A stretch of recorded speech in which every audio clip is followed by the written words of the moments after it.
Hey guys, how are you? We're back here today with a little update on what is going on with us. So it's been a while, and we wanted to kind of touch base and do an update on the whole baby stump process. Sorry it's been a little while. It's been over a year actually. A year and a half, Almost. Yeah. So it's been a while. We've kind of been on hold with some stuff we had to do before we could proceed. So now we're to that level. So we are going to update you guys on what has been going on this past year. And we're going to do this in one take, unedited, so bear with us because we're honestly not very good at doing something. I mean, we do live news, but If anyone knows us, they know our relationships all over the place, and we're very sarcastic people, so don't judge us at all by this video. So when we left off, you were like 3 months away from a saline sonogram, and we thought that was going to be kind of like the big moment for this whole process. Yes, so that was honestly just the start. So the saline sonogram we went to, we did get really good news. Wasn't expecting it, but I did have follicles. I had 12 to 15 in each ovary, so they were very pleased with that. All my blood work came back good. They did put me on some vitamin D, and they also put me on some thyroid medicine. I can't pronounce that name, but I am levothyroxine. Something. That's what it is. So I got put on that just to up my or down my numbers a little bit. I was just barely borderline at where they wanted me to be versus where they didn't want me to be. So they did put me on that, and my numbers are amazing now. So from there, we had to get updated information on Jack. So he got Basically, yeah, everything was good on my end.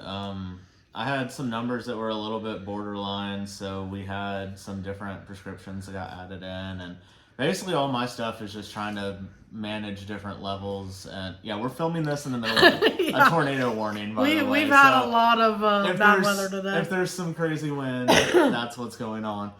But they were trying to figure out different levels of like testosterone and things like that, which I'm on antidepressants and a ton of diabetes medicine, so a lot of that can just throw off balances of different hormones and different levels of stuff.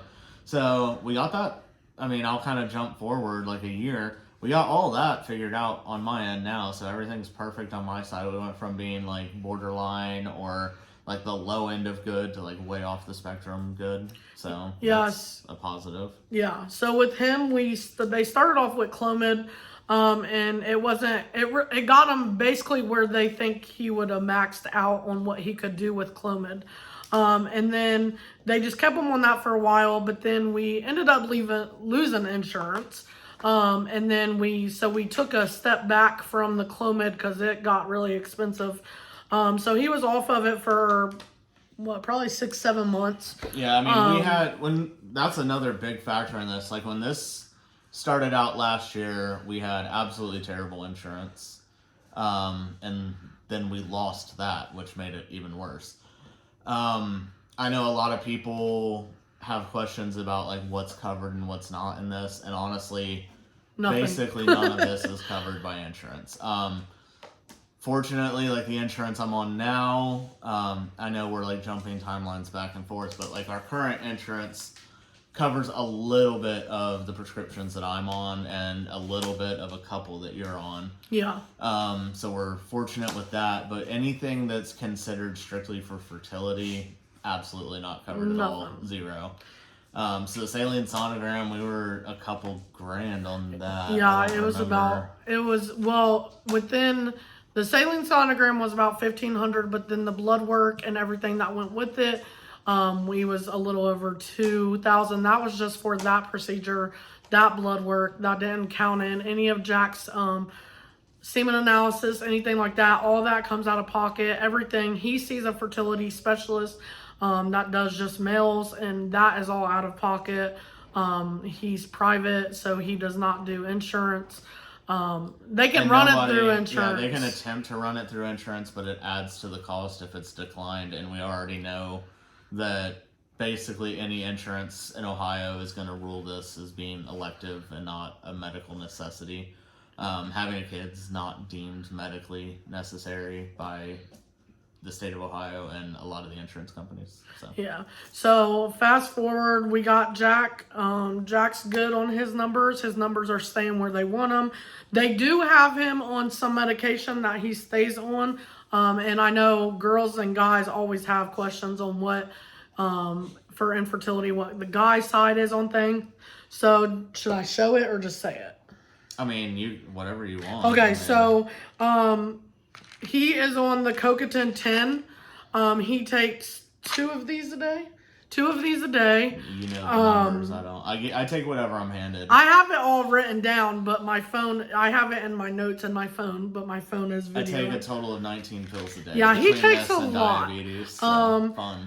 But yeah, he takes the Cocatin, and then he takes, say this one. Tamoxifen. So this is what is in replace of the Clomid now. He takes two of these.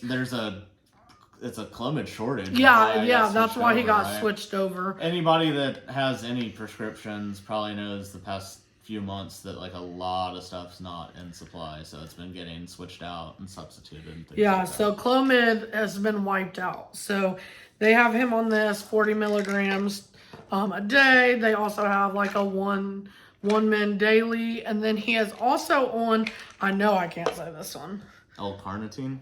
I'll put it kind of up here, but this one is the one the fertility specialist like really wanted him on. And we just got his semen analysis back last week, and his numbers have like tripled. So well, I mean, it went from like 6 to 46, which is way more than tripled. Well, yeah, but I mean, just all in over everything. Exponential improvement. Yeah, because all your numbers was insane, not just that.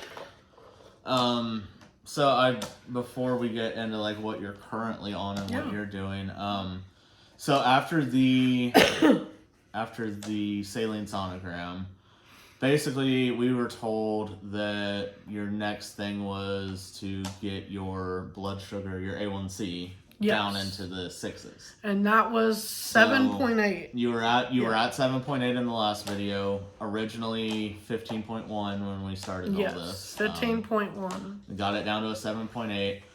I think one of the more stressful things as we were going through that was that, and anybody that's ever done anything like weight loss or health or, I mean, anything statistics wise, there's a curve to it, and you start like plateauing as you're coming down. So it was easy to jump from 15 down to 13, but jumping from that 7.8 down to a 6.9 was really challenging. Yes. And we all along had thought that our dog's over as here. Betsy wanders through, we all along had basically thought that the goal was going to be a 6.9, because as we understood, we were told that you had to be in the 6s. So we assumed, I mean, I'm a drag racing fan, and like if you're running a 6-second car, 6.9 is considered a 6-second Well, car, that took a turn once we got the results from the saline sonogram. That was the next thing. They said I had to be a 6.0. So me, I have been diabetic since 9th grade of high school. I've never been controlled diabetic. So to me, that was impossible. I mean, I just basically told him it's not going to happen.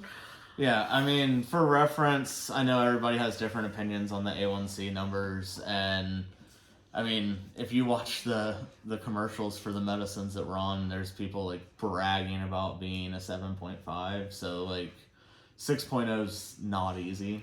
It's basically a normal person that don't have diabetes, 6 and lower. Yeah, it's definitely a challenge, not only to get there, but also get there in a healthy way, because you're also talking about some really strong medicines that are lowering your blood sugars, and when you're already at almost a normal level or even in the normal range and you're taking stuff like this, it has the chance to completely bottom out and it can put you into a coma.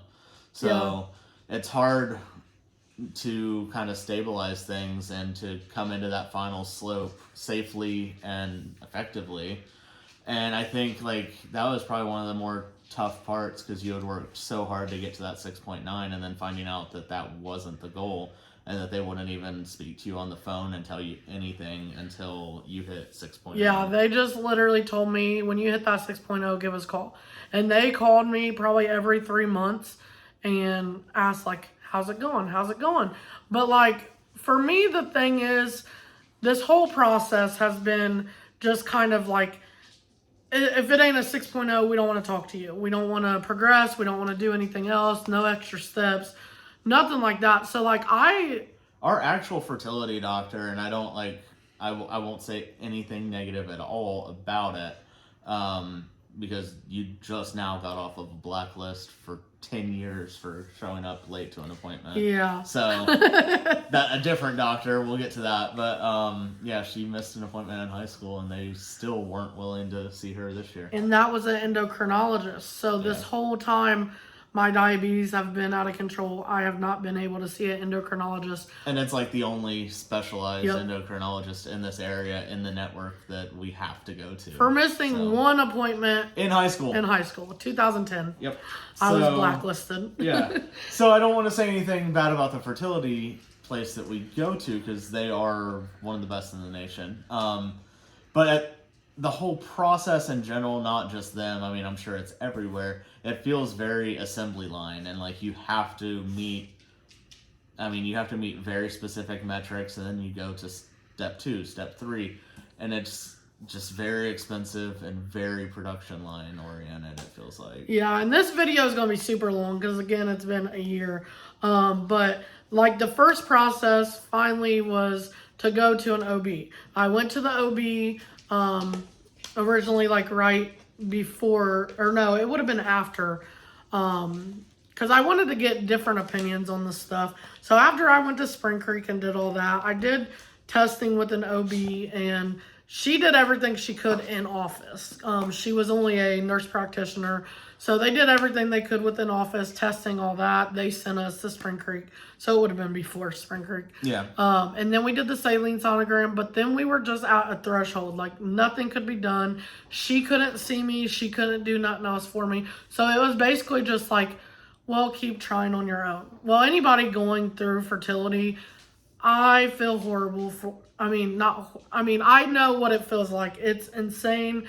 You and yourself, you get upset. I couldn't even be happy for people that got pregnant. People close to me, I couldn't get happy. It was just like, why?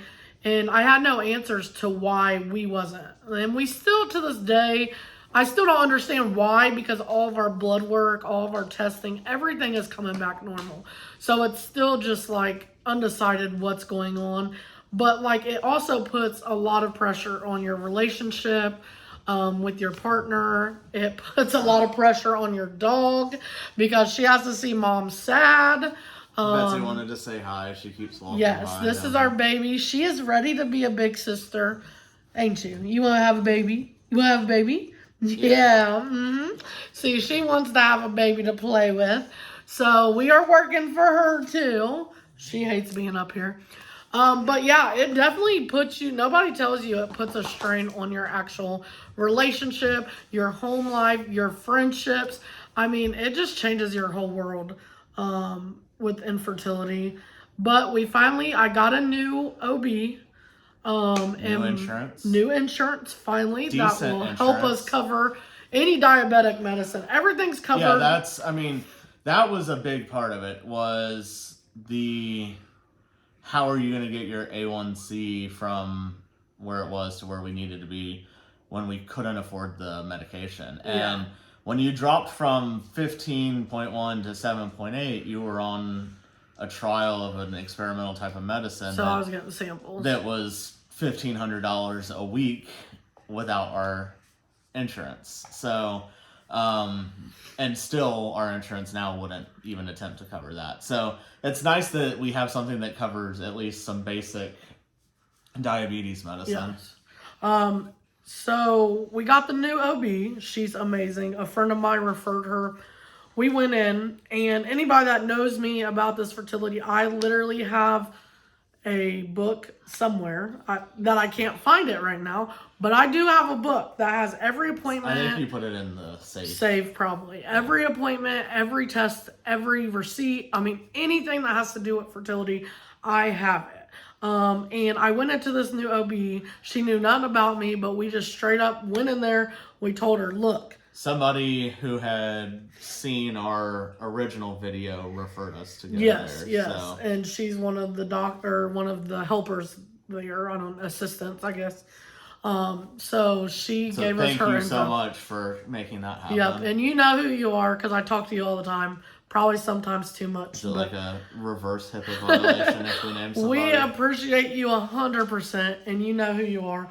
But we went into this doctor, and Jack went in with me, and Jack's just being Jack, and she's laughing at his comments because he's always got something to say. He was in there playing with the stuff in there and asking what everything was, which he did that at the saline sonogram too, which we'll do another video once I can send him pictures and we can show you the pictures of our results of the saline sonogram, because it actually was cool because they pretty much let me play with the ultrasound. Yeah, Jack was in there playing with the ultrasound. They left it running right up for us to see. They know. But they're doctors. They're smart. Back to the new OB. The new OB actually let me play with all the different lights and stuff, like the thing that you shine in people's ears and all that. Yeah, she's like, yeah, I've always wondered what people do with all this stuff. So yeah, well, that's what Jack was doing. But why, the important part of the doctor's appointment, she came in and she just told me what's up, and I'm like, this is what we need. This is what we want. I showed her. Every answer or question she had, I had an answer to. And she was very impressed. She was very impressed with it. And she immediately was just like, boom, this is what we're going to do. So she gave me a realistic goal to get to. And God, it sounds like that door is going to cave in. She said, get a 6.5. If you get a 6.5, I will do what you want to do. So my thing with the fertility clinic we was seeing is they wanted me at a 6, but they did not want to try anything else. I never had tried Clomid. I think part of it too is they won't even tell, they say get to a 6.0, but they won't say why. Or not why, we know why, but they won't say once you hit here, here's step 2, 3, 4. Yeah. And that was the nice thing with your OB, was she was able to say, hey, the day you hit a 6.5, this is what we'll do, this is what we'll do. So, and that's now. Yeah. So Darcy is at a 6.5. She's finally actually at a 6.0. Yes. So it's with Jack's help, worked our butts off. We've ate better. Better. Not perfect. We need to improve on that. We're just busy bees, so eating out is just our go-to, which we need to work on. 90% of our problem is the southern United States. Yeah, we travel a lot, and we go down there, and all of a sudden everything. Somebody likes to eat sushi and Chinese 24/7, which is not good for diabetes. No, it's all the fried stuff in South Carolina, and Georgia, too. And we Tennessee. have done a lot of traveling this year. Tennessee will raise your A1C by 2 points just the looking second at you come in. Yeah. But we now go to the gym every Monday through Friday for about a half an hour a day. Have not missed a single day. We had one sick day. Two. But two. Two sick days. 2 sick days. That's it. Two sick days since the beginning of December, and we're now at the end of February. Yes, so it's been we have done some months. 3 months of every single day, every single weekday. We take weekends off because we work weekends when everybody else has off is when we're working, because if you need photo shoots, you got to do it when you're not at work. So we have the exact opposite schedule of most people. We start working 5 o'clock every weekday, and we work all weekend. So little bit interesting schedule. Nobody ever knows what our schedule is, but it's weird. Yeah, it's super weird. That's why our eating, and usually our parents and stuff want to go out to eat on the weekends. So, and then it's chaotic. Yeah, family time is always a challenge. Out to eat. That's all both of our families want to do, is to go out to eat together. So it's constantly every Saturday, Sunday, everybody's going out to eat. And it's just hard because they all go to the same places that don't really have places or stuff to eat healthy. Or you spend $30 for a salad bar, but no, that don't work. But so I finally got to a 6.5. And we are starting letrozole tomorrow, our first round. As you can't really tell what the sign says, but it's back there. I mean, depending on what they're watching on, you'll probably be able to see it. But it says baby stump, which we can go and just take it down and show. So baby stump letrozole round 1 and February 28th. So that is tomorrow. So we went and got the stuff today, and I bought some little booties. I did like a little photo shoot with the booties. They have little bears. And then Jack is manifesting a boy, so... No, it doesn't have to be a boy. No. Our girl will be rocking these if we have a girl, but... Jordan's no gender. We bought this today, too. For the future baby. Our kid will have more style than me. Yes, very much. I used to. I just don't care anymore. Just don't do nothing. But I'm married now. So. You're married. But for females, so on my side of things, on a daily, I take just a generic prenatal. This one is, I don't know what milligram it is, but it's just a Spring Valley prenatal. Then I also take the Incenol, Myo-Incenol. I think that's how you say it. But I take that. And this one is, I take 4 of these a day. And I believe these have 2,000 milligrams in it. I take 4 a day. And then the letrozole, I take starting tomorrow. I'm starting off at 5 milligrams, so I'll take 2 of the 2.5s a day. And then also you eat a slice of, I just spilled it. A slice of pineapple every morning. And then I also drink a shot of the pomegranate.